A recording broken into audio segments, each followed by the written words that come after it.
रामविलास पासवान की विरासत पर अपना अधिकार जमाने वाले पशुपति पारस अब दूर दूर तक नजर नहीं आ रहे हैं। अब उस विरासत पर पशुपति पारस के भतीजे और रामविलास पासवान के बेटे चिराग पासवान का अधिकार पूरी तरीके से हो गया है।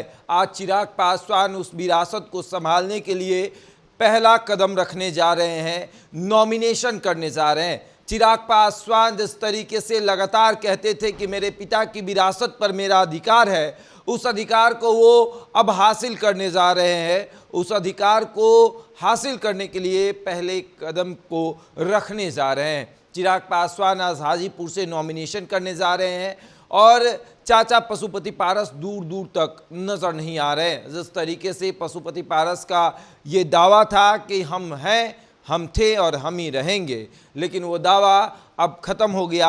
आप थे लेकिन अब आप आगे नहीं रहेंगे, आगे चिराग पासवान रहेंगे। और चिराग पासवान अपनी माता का आशीर्वाद लेके नॉमिनेशन करने के लिए निकल चुके हैं, नॉमिनेशन करेंगे और उसके बाद हाजीपुर लोकसभा क्षेत्र पर आमने सामने रहेंगे। जीत ही सुनिश्चित करेगी कि कौन वहाँ से दावेदार होगा। चिराग कितने अपने पिता की विरासत को संभाल सकते हैं।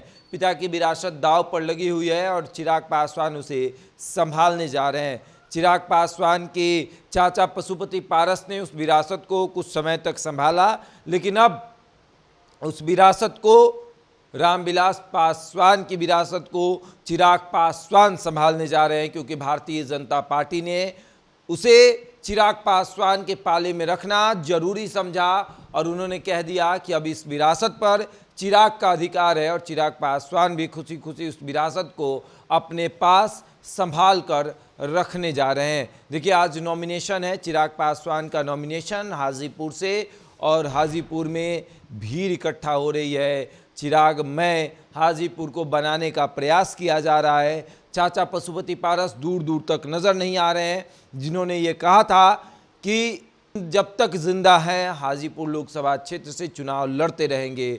वो पशुपति पारस अब पूरी तरीके से शांत हो गए हैं। जब इतिहास लिखा जाएगा तो ये लिखा जाएगा कि 4 सांसदों वाली पार्टी को भारतीय जनता पार्टी ने पूरी तरीके से शांत कर दिया और 1 सांसद वाली पार्टी को भारतीय जनता पार्टी ने 5 उम्मीदवारों को चुनाव लड़ने का मौका दे दिया। अब आगे देखिए क्या होता है। बहरहाल इस खबर में इतना ही, बने रहे हमारे साथ और देखते रहें द इंडिया टॉप।